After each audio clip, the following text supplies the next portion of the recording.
ഞാൻ തലയണ. ഞാനിപ്പോൾ ഇവൻ്റെ കൂടെ കൂടിയിട്ട് ഒരു 10-15 വർഷമായി. കിടക്കണമെങ്കിൽ ബെഡിൽ ഇരിക്കണമെങ്കിൽ ബുക്ക് വെക്കാൻ അവൻ്റെ അമ്മയുടെ ലാപ്ടോപ്പ് മനുഷ്യന് ഉരുകിയില്ലാണ്ടായില്ല എന്നുള്ളൂ. ആദ്യമായിട്ട് ഞാൻ അവനെ കാണുമ്പോൾ അവന് 10 വയസ്സാണ്. അവനാണെങ്കിൽ ഒടുക്കത്തെ WWE ഫാൻ.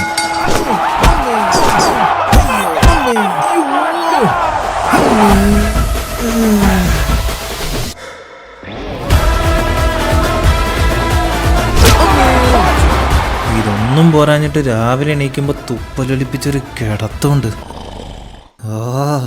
പക്ഷെ എത്രയൊക്കെ വേദനിപ്പിച്ചാലും അവൻ എന്നെ വേറെ ആർക്കും വിട്ടുകൊടുക്കില്ല. ഏതിരട്ടത്താണെങ്കിൽ എന്നെ മനസ്സിലാവുകയും ചെയ്യും. ചിലപ്പോഴൊക്കെ സ്നേഹം കൂടുമ്പോൾ കെട്ടിപ്പിടിക്കാനും ഒറ്റയ്ക്കിരുന്ന് കഥകൾ പറയാനും ഒരുപാട് വിഷമം വരുമ്പോൾ ആരും കാണാതെ വന്ന് പൊട്ടിക്കരയാനും അവന് ഞാനേ ഉള്ളൂ. ഞാനാണ് അവൻ്റെ തലയണ.